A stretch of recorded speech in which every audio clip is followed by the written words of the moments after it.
to the Favorites, the podcast, part of the Volume Podcast Network. I am Chad Millman of the Action Network. Let's welcome in my co-host, my companion, my compadre, my BFF professional bettor, Simon Hunter. Hello, Simon. Chad, how we doing? Dude, we are so close to having real football. 2 weeks from today is the kickoff for the 2025 NFL season, which means that today is our last division to preview. We are doing the AFC North. Uh, we got the grittiest, most blue collar franchises in the NFL and the Bengals. Boom, boom. Reminder, I'm letting everybody know which divisions everybody is playing in their schedule so they get a sense of it. AFC North in its conference uh, plays the AFC East, and they also play the NFC North.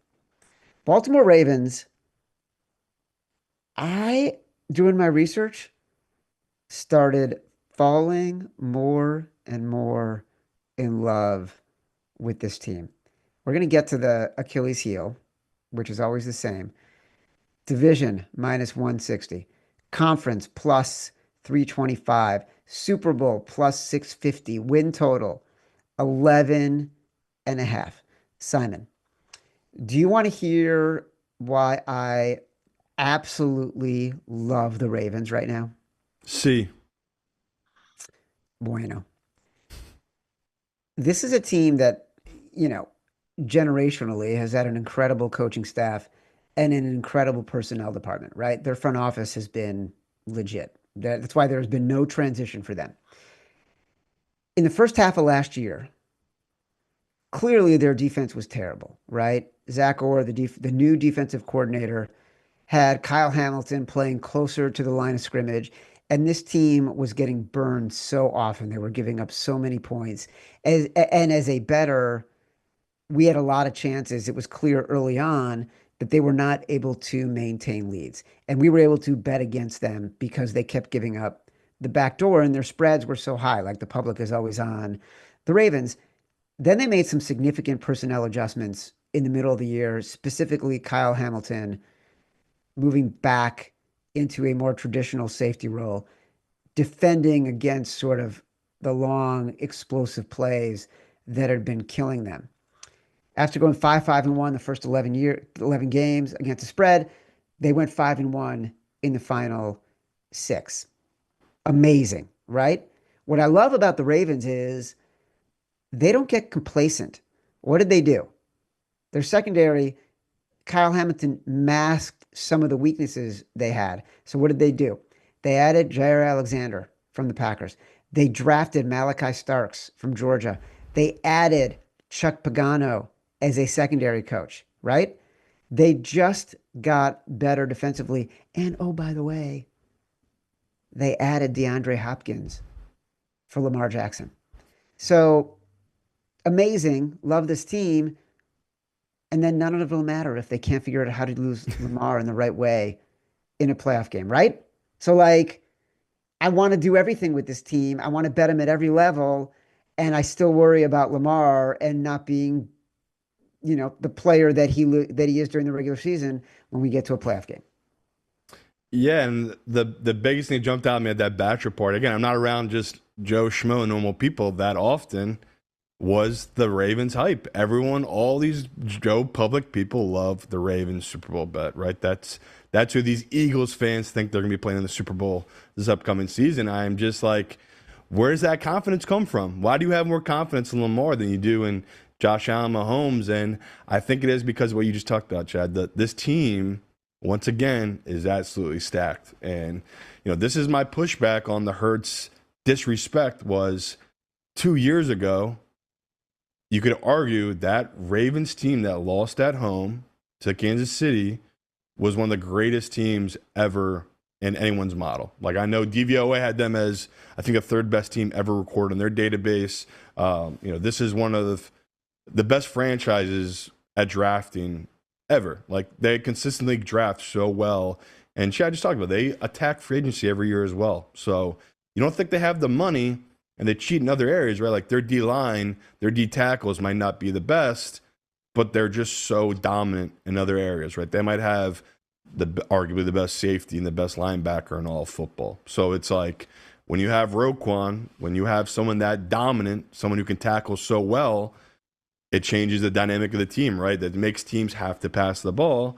So that's what they went out. Chad just talked about. They went out and tried to attack the secondary, something they viewed early in the year last year. That was a weakness. Like Chad said, they were awful at defense the first 8 weeks of the season. And, their coordinator, the DC, I think he was my age. I think he was 34, 35 years old. So it makes sense. Okay, this guy is in over his head. He apparently reached out to other people and had people come in and help him out. And that's a beautiful thing in life. You can be humble and take outside help and never think you have all the answers. It's only going to make you better as a person and grow. And that's what happened with their defense. It grew. It got better. Like you said, towards the end of the season, they were probably the best defense left in the AFC. Yeah.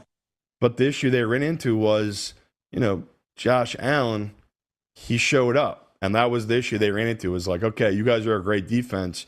You're going against the MVP. There never is a great defense to stop the MVP, right? When the MVP is clicking, it doesn't matter how great and dominant your defense was that year. It's not going to live up to that moment. And it sucked for them. They got stops into that game, right? And it was all in Lamar's hands. And yes, Mark Andrews dropped it, but it was a little too late. Like, even if they scored, we talked about, there was too much time left. So, me and Chad, this is a long-winded answer that I love this team as well as you do, but this is another team that I'm happy to be patient on because NFL season starts in 2 weeks.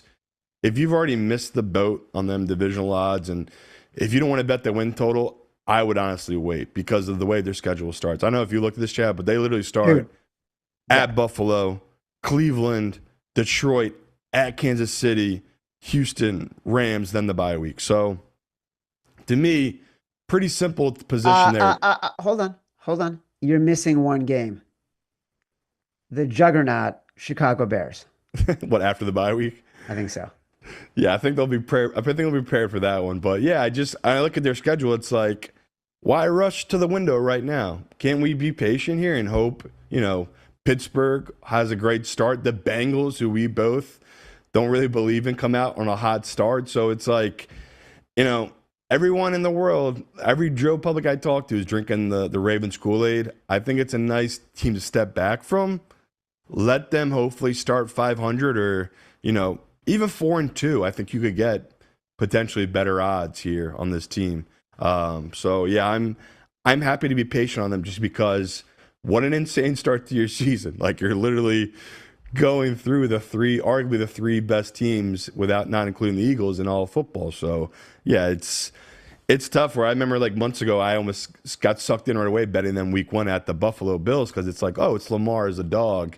Me and Chad talk all the time. If Lamar's under 3, he's like 20-3 against the spread. Something crazy when he's an underdog or under 3. So it's a tough start to the season, but we've just talked about I think they're number 2 or number 3 in my model. They are insanely talented.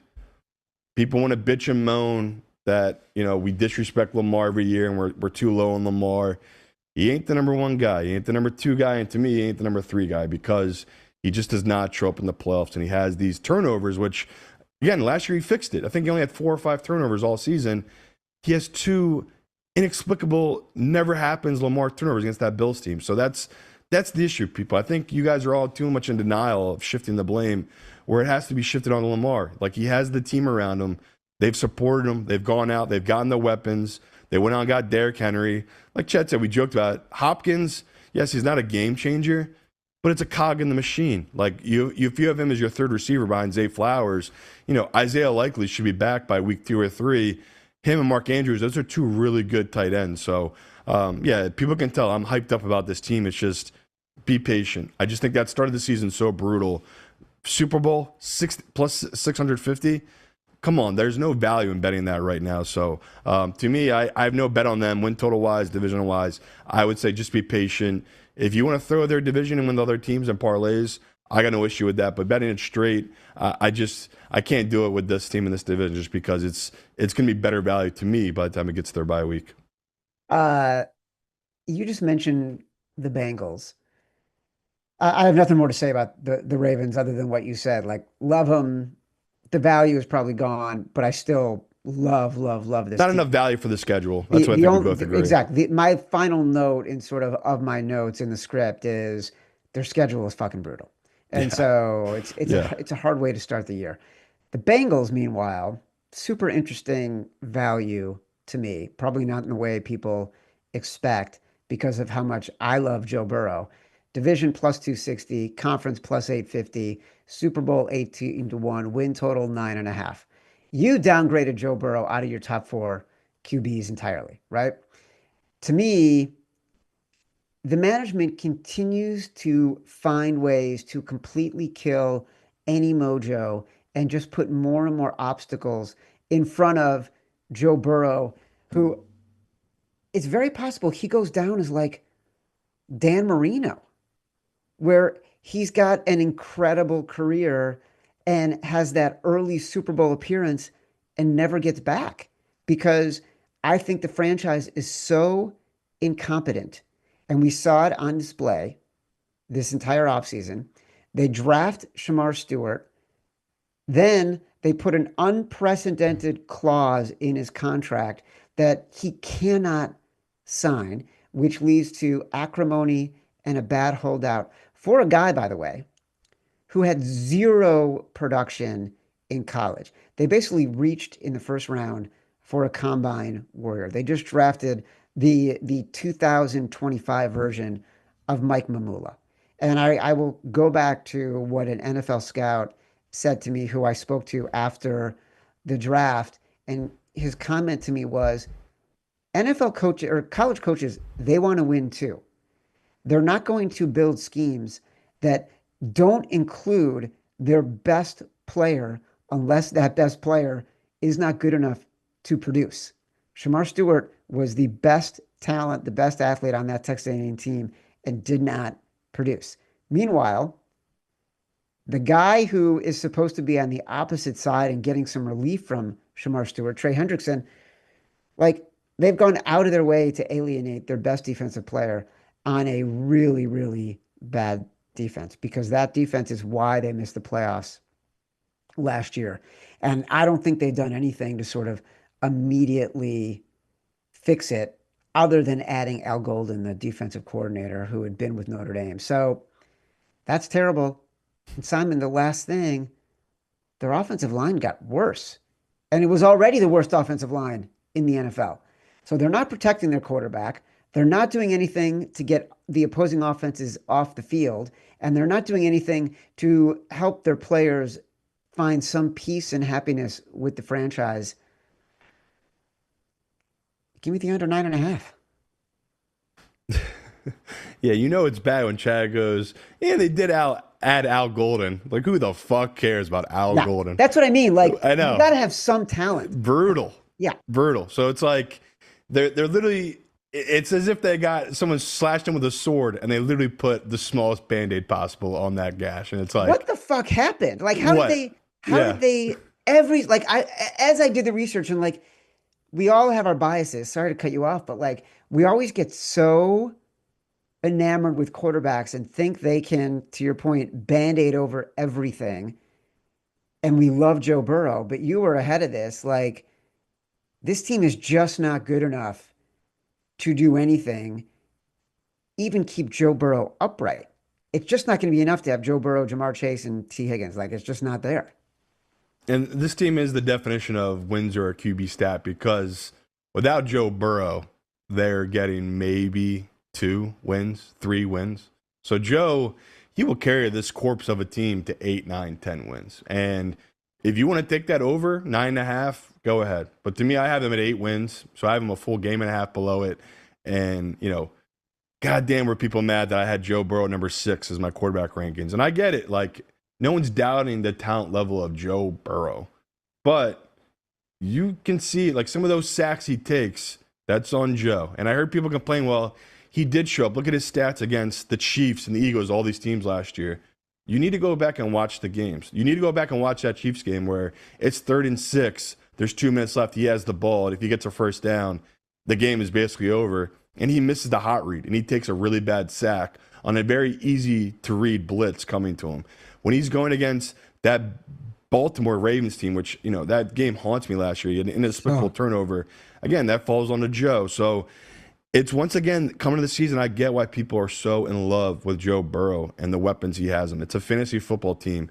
This, again, the joke is this team was constructed by a 13-year-old. Like, they were like, okay, let's pay T. Higgins, let's pay Chase, let's pay our quarterback, and then let's not pay anybody else. Let's just go cheap on every other position and, let our best safety walk.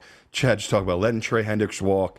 I can't believe it's real. I really can't believe they didn't pay Trey where, he has been open that he loves the Bengals. He grew up a Bengals fan, and he was willing to take a discount to stay. He just wants guaranteed money, which you should pay him. You should pay him that guaranteed money because the splits between him on the field and off the field for your defense is so extreme. But they're not. They're just very stubborn, and it's bad ownership. And their window was that Joe Burrow rookie year because you had the stud quarterback and his number one receiver and paid him nothing. You could have paid the rest of your team, and you let guys walk. You didn't pay certain players. So, yeah, this is, to me, a very dumb Joe Public bet if you've taken any positive position on this Bengals team. You clearly never looked into what their defense was going to be. You clearly overthought what their quarterback position is, where I just said, again, it doesn't sound great to you. Joe Burrow is a top 5, top 6 quarterback to many people. That is very impressive for this kid. But we talk all the time. You have to build it out around him. And they failed him on the offensive line. They failed him on the defense. So, yeah, I'm on their under. I'm on their plus 185 to not make the playoffs. And would I be shocked if they can backdoor the way in? No, because we just talked about Joe Burrow is one of the best quarterbacks in football. But how are they going to hold leads? They won't. I'm telling you, people, they won't be able to stop anybody. And Joe, just like he did last year, will try to do too much, and he won't make mistakes. So we saw it last year. As long as they play bad teams below 500, they were dominant. As soon as they played a team above 500 or a playoff team, they got rolled. And that's just what it's going to be like this season. So, they could get fluky wins here and there. They could get to this win total. They could back their way into the playoffs. But, Super Bowl, winning their conference, they feel so far below the Chiefs, the Bills, the Ravens. Hell, you can even throw the Broncos in there if you want. I just cannot get there with this Cincinnati team. So I know it sucks to be doom and gloom on them. We both love Joe, and it's a really fun team, but their window feels like it's closed, and it's going to be a 3-4 year rebuild because they've failed on so many different levels with that offensive line, that defense. So yeah, again, it's so negative right now, but of all the teams in this division, they feel like, we're going to talk about Pittsburgh in a second, but they feel like they're a team whose window is closed and they're going to need to rebuild for 3-4 years. And that's exactly where you don't want to be in this division that, right now the Ravens just feel like 5 years ahead of them. so you mentioned the schedule, and I thought you pointed it out brilliantly. They got bad teams. They got the Browns. Yeah. They got the Jets. They got the Jags, who are an unknown quantity right now. Every other game on their roster, because they've got the NFC North, feels like a 50-50 proposition between having to play each of their teams twice, especially the Ravens, and having to play all of the NFC North teams. Those are 6 really hard games Yeah. for this team. I can't find the wins. I can't find That's why the, people are giving me shit about having them at 8 wins. That's being nice, I feel like. I can't find the guaranteed wins. Like in every schedule Right. with elite teams, you can find the guaranteed wins. Yeah. I can't find the games where I'm like, oh yeah, the Bengals should easily win that game in any of those, except for the Browns and the Jets. That's fair. That's it. But that's not when you want to be betting on a team to get to double-digit wins. No. I'm glad we're on the same side on that. I didn't know which way you were going to go because I know you're a little down on Burrow, but we don't talk about this, so I never Yeah, know. me being down Bros, I have him at number 6 I know, in my right? top 10 quarterbacks. Listen, quick heads up for anybody playing fantasy football this season. The Ultimate 2025 Draft Kit is here, courtesy of our Fantasy Labs team. That means our award-winning team of Sean Kerner and Chris Raybon have their rankings, tiers, and cheat sheets ready for you. To get them, you'll need a Fantasy Labs subscription. And right now, new subscribers can use code FLEX20 or for $20 off at fantasylabs.com/flex. Let Sean and Chris make your fantasy prep easier. Use code FLEX20 for $20 off at fantasylabs.com/flex. The Pittsburgh Steelers plus 550 to win the division, 20-1 to win the conference, Super Bowl 40-1, win total 8.5. Feels like we're getting a Mike Tomlin bounce at the 8.5. Their defense is great. If everyone is fat and happy, right? And right now, they're not. TJ Watt, who by the way is 31 years old, has a new deal. Cam Hayward, a hold in, only been sort of doing light practice work, but has said he'll sit out games. Got Aaron Rodgers, obviously, who has not been Aaron Rodgers for years. Their greatest asset is Mike Tomlin and his ability to coax wins. And that's why I think their win total is even at 8.5. Like otherwise, if you judge this just on talent, I think it's probably 7.5. I think like if I were betting this team, I'd probably wait until the second half of the year and see if I can get an adjusted under.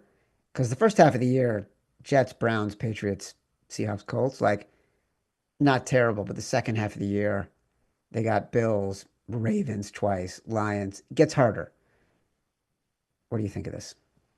Yeah, just an interesting built team. Like you talk about the defense, I think it's 160 million that they've spent on their defense, and being an Eagles fan, I think we're at maybe 70 million. So it's like, are they $90 million better than the Eagles defense? Probably not, but that's how it is when Chad talked about. You're paying older guys big contracts, and Cam Hayward, I'd be ripping my fucking hair out if I worked in that front office. Who the fuck does this guy think he is? Signing a new deal last year, now coming in a year later, being all pissy, saying I outplayed that contract the year before. Now it is weird, right?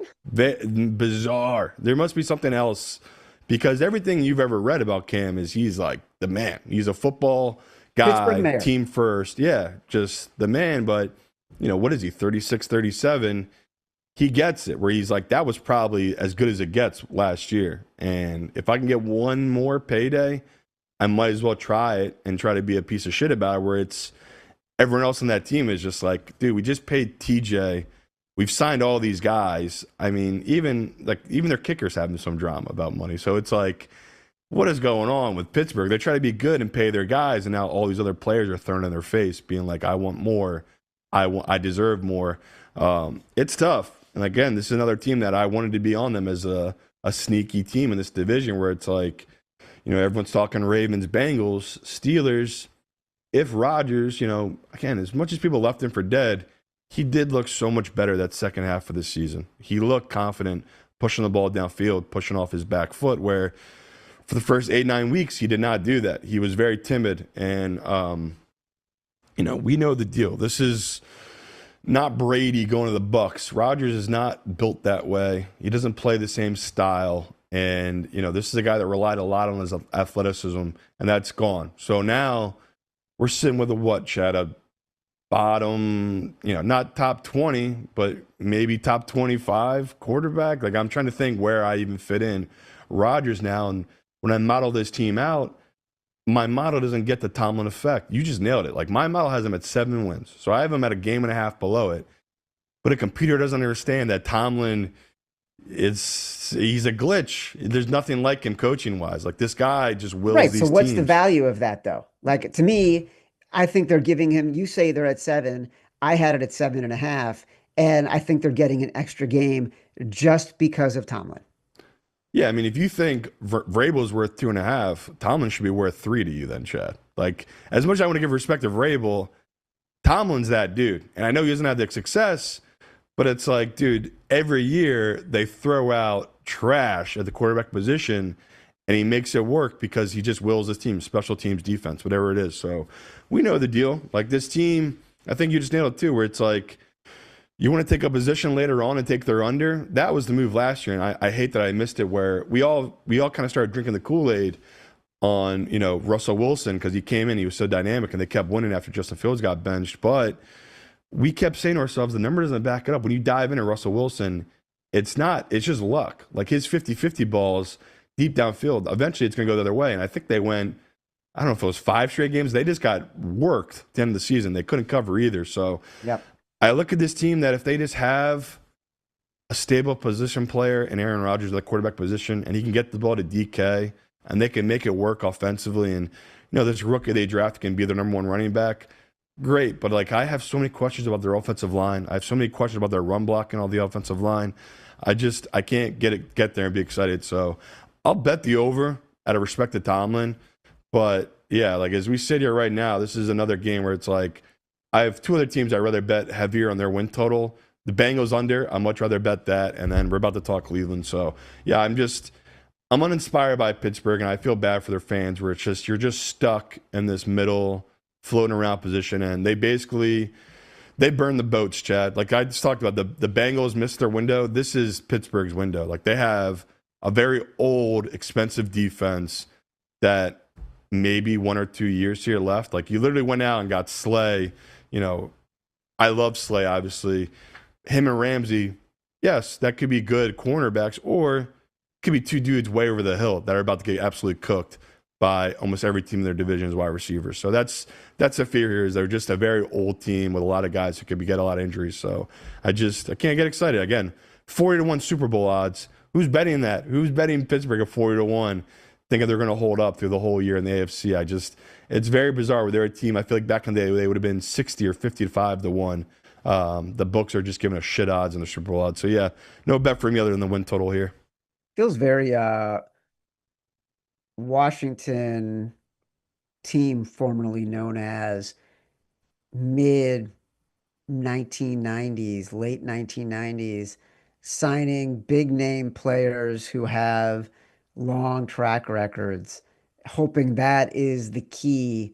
When does this ever work out? When do you ever sign a 40-plus-year-old quarterback, give up draft picks for a always disgruntled, high-maintenance receiver, and then go all in on 2 cornerbacks who had been bouncing around in the latter stages of their career because they might be in the latter stages of their career? This has never worked. No. In the history of football, this has never worked. That's why they just got to hope on Tomlin. Like the whole team is just built around Tomlin, it feels like, where it's just you need to make all these personalities work, and it's tough. I feel like that's not a recipe for success in the NFL. Last I checked, you actually have to have good players. Yeah, it's brutal. Hey, speaking of good players, how about those Cleveland Browns who are 30-1 to win the division? I had to check that 3 times. They're 100-1 to win the conference, 200-1 to win the Super Bowl, win total 4.5, tied with the Giants for the longest division odds in the NFL. It's a tricky one. It's actually similar to the Giants, right? Because their defense is so good, especially the defensive line. When you and I talked about the Giants during the NFC East preview, like we talked about their defensive line and how good it is, especially with Dexter Lawrence.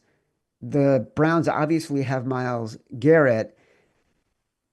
We have a bias to the defense, but last year we did get caught a couple of times, like believing their defense would be good enough to keep games close. And then the offense was just so incompetent. There was no saving this team. So, like, Joe Flacco is going to be the starting quarterback. I don't know that I have more confidence in this team because he's doing that, right? Like, can they beat the Jets and the Titans? Those are the games that, like, would maybe you can circle them as wins. But I don't know, man. You seem to have a strong opinion here. I fucking love this Browns team. Give me that over 4.5. I love this team so much. And it's another team that people they're out on them, right? It's a gross team. They got the QB drama, right? They drafted these 2 young kids. Even Chad was like, no, it'll be Shador starting, where I knew all along is going to be Joe fucking Flacco, man. It's just what he does, baby. He's just the consummate pro. Doesn't say much. My favorite line he had where they were like, "Yeah, are you going to mentor these guys and help them out?" He goes, "No, This is my job. I'm here to win. They want to copy me and watch how I go about my business. That's how I mentor them. I'll show them what it's like to be a professional quarterback." What is he? 39 years old, 38 years old. I mean, it's crazy that Joe is still in the league, still a starter, and the disrespect that this team is getting because last year they had nothing at the quarterback position. Joe is not nothing. Like, yes, you could say he was bad last year with that Colts team. That to me was so much dysfunction within the organization where the Browns, you could say they had this dysfunction. I look at Stefanski as a great coach. I think he plays within a system that when a quarterback can run his system, it's a good functioning system. And their offensive line isn't as bad as people think it is. And Jerry Jeudy, to me, is a great super receiver, especially fantasy football this year. This is a deep threat. I think he might have had 1,400 yards last year when they had nothing at the quarterback position last year. So Jerry Jeudy, a guy who was a number one pick that Denver offloaded, and he went to the Browns, and you've seen the talent spark. You've not heard a single thing about Jerry Jeudy this offseason. You know why? Because he doesn't fuck around and do stupid shit in the offseason. He just does work. And he's coming in training camp, and he's put in work. And apparently him and Flacco have a great connection. So to me, they've had a lot of legal issues with this rookie running back they drafted. It looks like it worked out, that this kid is going to be okay and be able to play football. Sure, he might get suspended 4 games because, he did some horrible shit in the NFL. Even though he's not legally getting charged, the NFL might still punish him. They still have other guys. Like they drafted, there's other kid, Sampson, as a rookie. They have Ford, another running back they could put in there. Okay, so those are weapons there. And now you think about their defense. Chad just nailed it. Like this defense might be really good. Like they're questioning with their secondary. They've added pieces this offseason to the secondary to try to improve it. And my favorite thing reading about Eagles joint practice with the Browns was you literally can't practice when Myles Garrett's on the field because he ruins every single play. You can never run a play with him on the field. And it didn't matter when they had Lane Johnson out there and Mulata.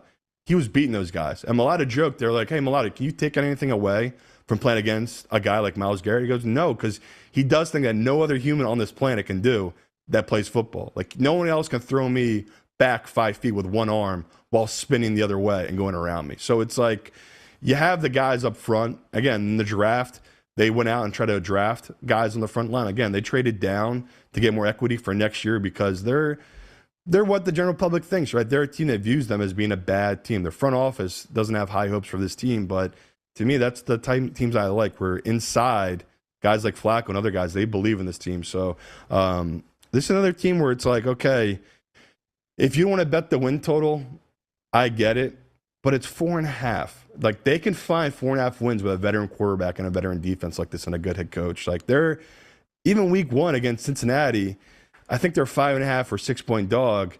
We've seen Cincinnati come out slow. And I know they've tried to be playing guys in spring training so they're up to speed.